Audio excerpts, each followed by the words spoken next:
Good morning. आज हम राजनीति विज्ञान के व्यवस्था सिद्धांत का अध्ययन करेंगे। व्यवस्था सिद्धांत का प्रतिपादन डेविड ईस्टन के द्वारा अपनी पुस्तक द पॉलिटिकल सिस्टम में किया गया था, जिसका प्रकाशन वर्ष 1953 में हुआ था। ईस्टन कहते हैं कि राजनीतिक व्यवस्था अंतरक्रियाओं का ऐसा समूह है जिसमें निवेश को निर्गत में बदला जाता है। निवेश का तात्पर्य होता है मांग से और निर्गत का तात्पर्य होता है निर्णय से। अर्थात राजनीतिक व्यवस्था से जो हम मांग करते हैं, उस मांग के प्रति जो समर्थन होता है वो मांग और समर्थन निवेश कहलाता है। और उस मांग को के संदर्भ में जो आधिकारिक स्तर पर निर्णय लिए जाते हैं उन्हें निर्गत कहा जाता है। तो राजनीतिक व्यवस्था अंतरक्रियाओं का ऐसा समूह है जिसमें निवेश को निर्गत में परिवर्तित किया जाता है। राजनीतिक व्यवस्था का अध्ययन हम क्यों करते हैं? इसलिए करते हैं क्योंकि जो भी निर्णय लिए जाते हैं आधिकारिक स्तर पर, जो भी निर्णय मांग के परिणाम स्वरूप राजनीतिक व्यवस्था के द्वारा लिए जाते हैं, वो निर्णय समाज के लिए बहुत अधिक महत्वपूर्ण होते हैं। और वो निर्णय जो समाज के लिए महत्वपूर्ण है, उनके परिणाम जो समाज के लिए महत्वपूर्ण है, उन निर्णयों और परिणामों को निर्गत कहा जाता है, जो राजनीतिक व्यवस्था को जीवित रखने के लिए अत्यंत आवश्यक है। तो जहाँ निवेश राजनीतिक व्यवस्था का आधार है, निवेश के बिना कोई भी व्यवस्था कार्य नहीं कर सकती है, वही निर्गत के बिना किसी भी राजनीतिक व्यवस्था के कार्यों को जाना या पहचाना या समझा नहीं जा सकता। ये है राजनीतिक व्यवस्था डेविड ईस्टन के अनुसार। राजनीतिक व्यवस्था में सबसे पहले अगर हम निवेश व्यवस्था प्रतिमान जो डेविड ईस्टन ने दिया, उस व्यवस्था प्रतिमान में हम सबसे पहले निवेश को समझना चाहें तो निवेश से तात्पर्य होता है मांग और समर्थन से। प्रत्येक राजनीतिक व्यवस्था के सामने पर्यावरण से कुछ मांगे रखी जाती है, समाज से कुछ मांगे रखी जाती है, और इन मांगों के पीछे मांग रखने वालों का समर्थन होता है, जो राजनीतिक व्यवस्था में निर्णय लेने वालों का ध्यान उस मांग की ओर आकर्षित करती है। जिस मांग के पीछे जितना अधिक समर्थन होगा, वो मांग उतनी ही प्रभावी होगी। उस मांग की ओर अधिकारियों द्वारा उतना ही ध्यान दिया जाएगा। क्यों? क्योंकि राजनीतिक व्यवस्था के अस्तित्व का आधार भी जनता का समर्थन ही होता है। कोई राजनीतिक व्यवस्था कितनी श्रेष्ठ है, कोई राजनीतिक व्यवस्था कितनी अस्तित्वपूर्ण है, इस का आधार है कि उसे जनता का कितना समर्थन प्राप्त है। तो मांग के पीछे जितना समर्थन होता है, मांग उतनी ही प्रभावी होती है, मांग पर उसी अनुसार ध्यान दिया जाता है, और उस मांग की पूर्ति की क्षमता भी उसके समर्थन पर ही निर्भर करती है। मांग किसे कहते हैं? मांग है मन की अभिव्यक्ति।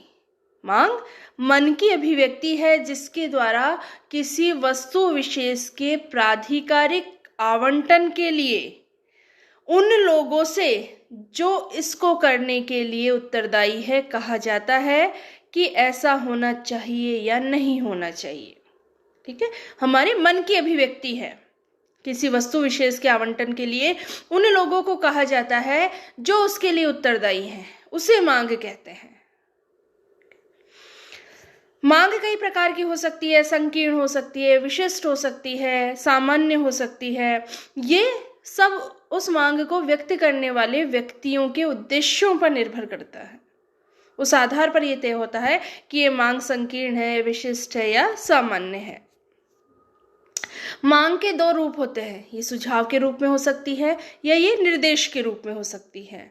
दो प्रकार इसके होते हैं, स्पष्ट भी हो सकती है ये और अस्पष्ट भी हो सकती है। इसमें व्यक्तिगत स्वार्थ भी हो सकता है और इसमें जनहित भी हो सकता है।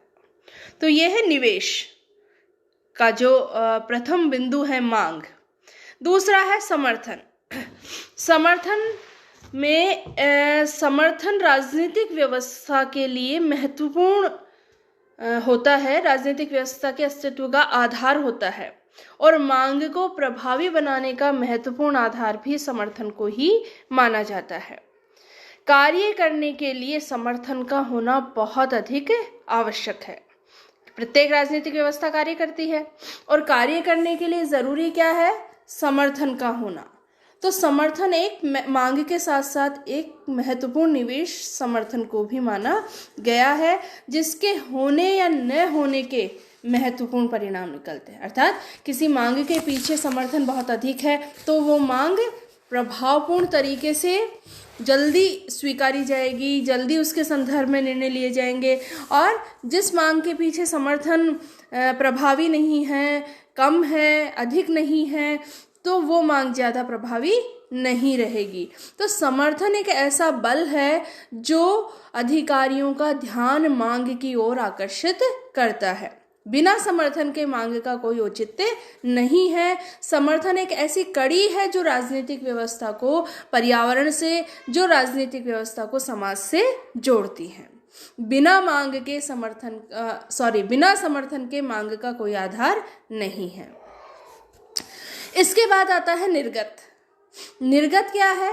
जो निर्णय आधिकारिक स्तर पर लिए जाते हैं। अर्थात हम राजनीतिक व्यवस्था के सामने मांगे रखते हैं और मांगों के साथ समर्थन होता है। वो समर्थन तय करता है मांग कितनी प्रभावी है या नहीं। फिर आधिकारिक स्तर पर उन मांगों के संदर्भ में निर्णय लिए जाते हैं और ये निर्णय निर्गत कहलाते हैं। अर्थात निवेश पर जो निर्णय लेने का कार्य प्राधिकारी स्तर पर किया जाता है, आधिकारिक स्तर पर किया जाता है, वो आधिकारिक निर्णय निर्गत कहलाते हैं। निर्गत व्यक्तियों द्वारा रखी गई मांगों पर राजनीतिक व्यवस्था का निर्णय है। एक लाइन में अगर हम निर्गत को परिभाषित करना चाहें तो निर्गत क्या है? निर्गत व्यक्तियों द्वारा रखी गई मांगों पर राजनीतिक व्यवस्था का निर्णय है। अर्थात व्यक्तियों ने जो मांगे राजनीतिक व्यवस्था के सम्मुख रखी है, उस मांग पर अधिकारियों का क्या निर्णय है, उस मांग पर राजनीतिक व्यवस्था का क्या निर्णय रहा है, उसे निर्गत कहा जाता है। इसके बाद आता है पुनर्निवेशन। पुनर्निवेशन है कि निर्गत का उद्देश्य होता है सदस्यों की आवश्यकताओं को पूरा करना। राजनीतिक व्यवस्था से मांग रखी गई, मांग के परिणाम स्वरूप निर्णय लिए गए। अब वो जो निर्णय लिए गए वो सदस्यों की आवश्यकताओं को पूरा करते हैं या नहीं करते हैं, या जनता की इस निर्णय के संदर्भ में क्या प्रतिक्रिया है, इस संबंध में जो भी सूचनाएं अधिकारियों के पास आती है उन्हें कहा जाता है पुनर्निवेशन।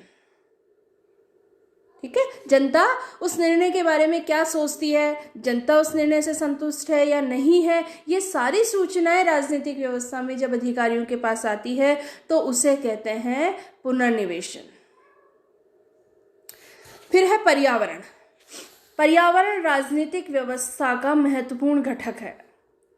ठीक है, पर्यावरण से राजनीतिक व्यवस्था घिरी रहती है।